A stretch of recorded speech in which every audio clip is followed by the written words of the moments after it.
भटकती रूह की सच्ची कहानी। भूत प्रेत के किस्से सुनने में बेहद रोमांचक और दिलचस्प लगते हैं, लेकिन क्या हो जब यह किस्से सिर्फ किस्से न रहकर एक हकीकत की तरह आपके सामने आए। आज की युवा पीढ़ी भूत और आत्माओं के होने पर विश्वास नहीं करती, लेकिन जिस पर आप विश्वास नहीं करते वह असल में है ही नहीं। यह तो संभव नहीं है ना। आज हम ऐसे ही भूतहा स्थान से आपका परिचय करवाने जा रहे हैं, जिसके बारे में कहा जाता है कि इसका निर्माण स्वयं एक आत्मा ने किया था। जोधपुर, राजस्थान स्थित बावड़ियों के किस्से स्थानीय लोगों में बहुत मशहूर हैं।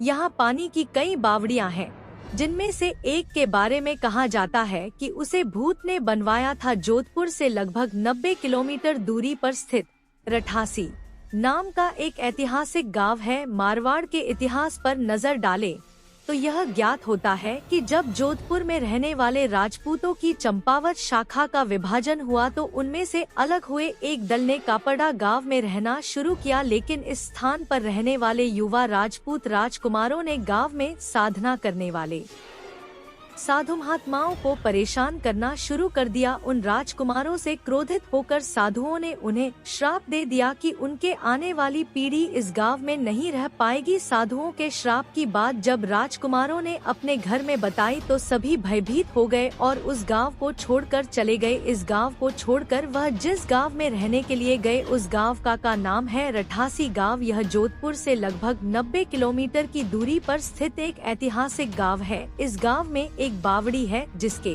बारे में कहा जाता है कि वह भूतों के सहयोग से बनी है, अर्थात उस बावड़ी को बनाने में भूत प्रेतों ने गांव वालों की सहायता की थी। ठाकुर जयसिंह के महल में स्थित इस बावड़ी को देखने के लिए लोग दूर दूर से आते हैं।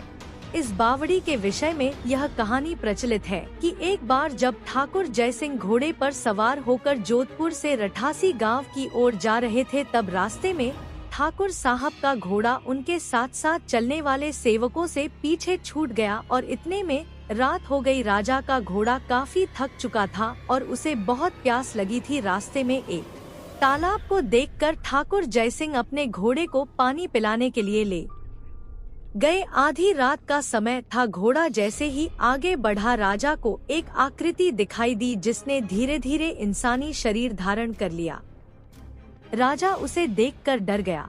उस प्रेत ने राजा को कहा कि मुझे प्यास लगी है, लेकिन श्राप के कारण मैं इस कुएं का पानी नहीं पी सकता। राजा ने उस प्रेत को पानी पिलाया और राजा की दयालुता देखकर प्रेत ने उसे कहा कि वह जो भी मांगेगा वह उसे पूरी कर देगा। राजा ने प्रेत को कहा कि वह उसके महल में एक बावड़ी का निर्माण करे और उसके राज्य को सुंदर बना दे। भूत ने राजा के आदेश को स्वीकारते हुए कहा कि वो ये कार्य प्रत्यक्ष रूप से नहीं करेगा, लेकिन दिन भर में जितना भी काम होगा वह रात के समय 100 गुना और बढ़ जाएगा। उस प्रेत ने राजा को यह राज किसी को ना बताने के लिए कहा। इस घटना के 2 दिन बाद ही महल और बावड़ी की इमारतें बनने लगी। रात में पत्थर ठोकने की रहस्यमय आवाजें आने लगी। दिन प्रतिदिन निर्माण काम तेज गति से बढ़ने लगा, लेकिन रानी के जिद करने पर राजा ने यह राज रानी को बता दिया कि आखिर निर्माण इतनी जल्दी कैसे पूरा होता जा रहा है। राजा ने जैसे ही यह राज रानी को बताया, सारा काम वहीं रुक गया। बावड़ी भी ज्यों की त्यों ही रह गई। इस घटना के बाद किसी ने भी उस बावड़ी को बनाने की कोशिश नहीं की। अगर आपको ये वीडियो पसंद आया हो तो वीडियो को लाइक करें और ऐसी ही और वीडियो देखने के लिए मेरे चैनल को सब्सक्राइब करें। धन्यवाद।